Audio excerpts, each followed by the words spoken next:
Hi, you guys. I am filming this from home today.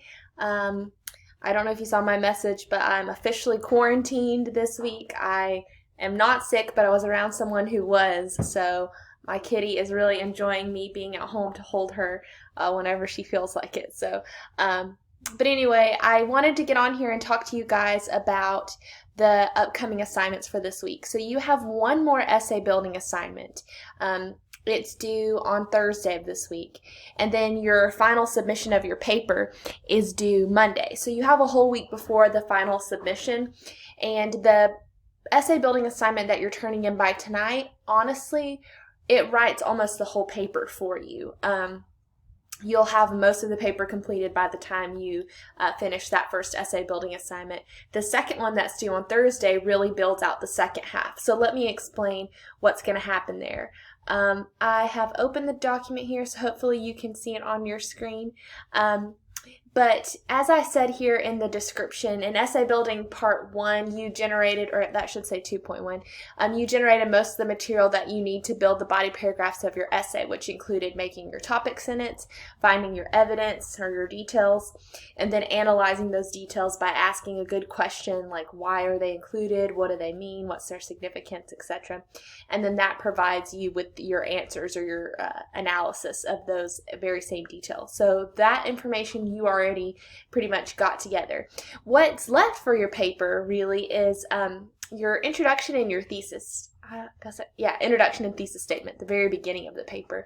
And that's probably what you're used to writing first. You know, usually when we write papers, we think about starting at the top and then just going to the bottom. But I have you do a very different approach. I start in the middle and I start with the text. So the first thing that you end up gathering in terms of material for your essay is your evidence. I often think it's really useful to do that work first, figuring out what you want to talk about and then framing it from your perspective after you kind of have what you are talking about in place. It's much easier to write an introduction to a paper that's already basically written because you know what it's going to be about based on what you've already said. So in that same respect, it's easier to write an introduction when the thesis is already in place too. So even though it says and here in my description that the thesis is the most important sentence of the paper and that it's at the end of your introductory paragraph, what is worth noting is that it's easier to write that first and to know what your argument's going to be so that you can better contextualize and frame it through the introduction. So there are a couple of ways to write a thesis statement, but what I end up having students do is try to brainstorm by basing their argument on their topic sentences. So hear me out on this. Your topic sentences are little mini arguments for each paragraph. Your thesis is a larger argument that considers all of the mini arguments in place. Therefore, it makes sense to make those mini arguments first as you have before zooming out and thinking big. So what I have you do in this worksheet is actually copy and paste the topic sentences that you wrote from Essay Building 2.1 in this sheet. Now, if you need to make changes to those, please do. This is part of the revision process. You may notice that some of them could be stronger, some of them whatever. Make changes, that's fine. But end up putting those topic sentences in this worksheet. When you do that, you're going to be able to look at a big picture outline of your paper. You've got all the mini arguments in place, and you can really zoom out and consider what do each of these topic sentences have in common? What do they seem to be saying largely about the trope that you've chosen? So if you're working with, let's say, identity, you may have different examples of identity in whichever text you've chosen. And what you're really looking for is some overall argument that you think the author is making through those tiny little moments. So I often provide a template. If you think about math and equations, this is exactly what I'm giving you for a thesis, an equation for it. So I always have students start here. Your sentence can change and become more complex and with richer vocabulary later, but what I want you to get just for the purpose of this worksheet is basically your author focuses on your trope in order to show what. That blank what is that significance that you're gathering by looking at those topic sentences, or the main argument that's being generated through those mini arguments. So it's a small sentence that packs a big punch. It carries the weight of the paper. So that's why I have like a whole I guess half a worksheet dedicated to one sentence, because it's that important for your paper. So that's usually how I teach students how to write thesis statements. If you feel like you have some better way, of course, please do what works best for you, but just try this out for me in this essay building process and see if it helps. In the same way that you may refine your topic sentences as you move them from the worksheet 1 to worksheet 2, this thesis hopefully will be refined as you move it into its final draft. So this you should just think about as a rough draft of your thesis. Okay, so it just makes sense to me to write your introduction next after you've got the thesis. So here's what I look for in a good introduction. So an introduction should very quickly talk about the author, the text, and when it was released. You're writing this introduction as if I haven't read the piece that you're writing about.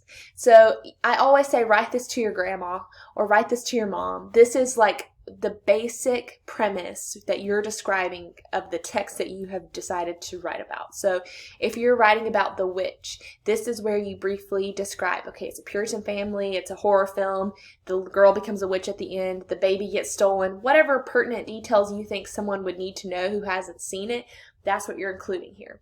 So it's a brief summary and context about what you've read. The other thing I always give as a tip is that you are making your introduction biased towards your thesis. So, for example, if you are writing about The Witch and your trope is going to be, let's say, what's something that wouldn't be very obvious? Survival. Let's say you did survival in The Witch. You don't want to write a whole introduction that has nothing to do with survival, and then all of a sudden, here's a thesis about survival. That doesn't make sense. So you're balancing the act of summarizing what you've read, but also summarizing it in a biased way towards your vision or towards your argument. I read these papers all the time. Somebody will be writing about like pregnancy in a text, and then all of a sudden, like, I'm reading about somebody's grandfather and some summary of where the dog died and some stuff about how it ended, and then all of a sudden there's a thesis on pregnancy, and I'm like, what the heck? None of the summary had to do with this topic. So you're again thinking two things: giving like what happened information to someone who hasn't read it, but then also leaning towards your angle quickly. I said on here the introduction guides the readers towards your critique of the author's argument, which is your thesis, which you've just written on the previous page. So you'll copy and paste that thesis on this page as well. So when you finish this worksheet, you've got introduction to thesis. Your other worksheet has all the body paragraph information. So you have basically the whole paper written when you finish this. So because of that, I went ahead and opened up the essay Dropbox. So like when you finish it completely. So I just want to show you that too. So the essay, like I said, it's due, I think I have the wrong due date on here. It's actually due the 14th at 11:59. Glad I noticed that.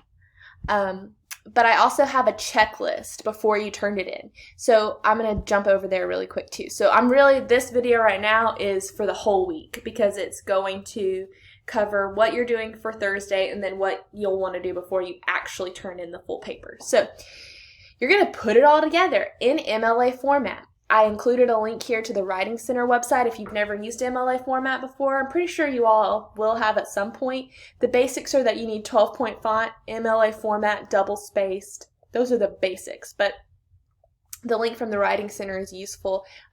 Don't stress out about the MLA format. It's not the most important part of your paper, but it is something that I do expect you to at least mostly follow. The paper does need to be 1,000 words. It needs to not be plagiarized. I think that goes without saying, but your paper will go through Turnitin. So if you take anything off the internet at all and put it in your paper, I will put a 0 on your paper and we'll move on from there. So please do not mess with the internet or copying and pasting information from anywhere into the paper. The only material that is allowed to be used in this essay is the content from our course. So nothing else fits in there. I ask you to make sure that you're focusing on one text and one trope. You know, sometimes we get like so in the weeds or so far in the assignment that we forget the point of it, but make sure you're focusing on one thing from class, one angle, one trope. Make sure that you have the thesis and the introduction like we just talked about. Make sure your organization is on tack, that you've got the topic sentence, evidence, and analysis, and all the body paragraphs. And then this is what's most useful here, how to write the conclusion. You'll notice that every part of the paper I'm pretty picky about. I'm like, make sure the topic sentence looks like this and make sure that there's evidence right after it. Like all of those pieces I'm pretty like, I give a lot of instruction for. But conclusions, you know, they should be there. I often say to my students, like, you wouldn't hang up the phone without saying bye, right? Like this is a formal way of saying bye. It's concluding. It's awkward if you don't sum up your points. So I ask a couple questions on here, and I think that it sometimes helps to follow those questions when you're trying to write a conclusion. So what I said, you know, think about 3 to 5 sentences here, but maybe you're summing up some of your main points. You're reiterating your thesis. Please don't copy and paste your thesis. I've seen that before too. Say it a different way. Like sometimes if I'm trying to write a conclusion, I'll get out like a piece of paper and I'll be like, okay, what is my thesis? And I'll write down what I think it is. And it won't be verbatim what's in my introduction because I haven't memorized it, but I've at least written it in a different way and I can put that in my conclusion. So that's one strategy that might help. I also say, does your conclusion explain why this text is worth studying? What drew you to it? What made you interested in it? What can be learned through reading this piece of literature from your angle in particular? Like, what's the point of this? You know, I asked y'all that at the beginning of this class, however many weeks ago, where I was like, I said something like, what's the point of literature? Or what's the point of, yeah, I think that was the question. What's the point of literature? And y'all all said crazy different things that were awesome and interesting and exploratory. You can go back to some of that stuff. Okay, what was the point of reading this thing at all in this class, in this context? Why did I go to college to read Mary Rowlandson? Why did I need to do that? Your answer might be like, I don't know why I needed to do that.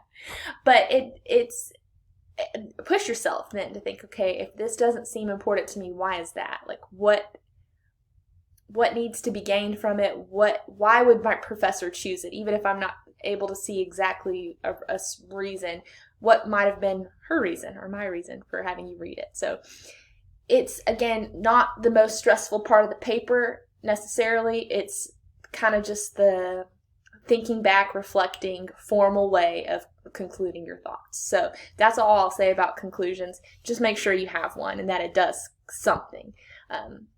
Kind of important. I didn't even say anything on this checklist about proofreading because that goes without saying. Make sure you proofread. Make sure there's not crazy, egregious grammatical errors. Y'all know I'm not the strictest on grammar. I'm more interested in your ideas, but do just kind of make sure you do at least 1 or 2 quick run-throughs of your grammar.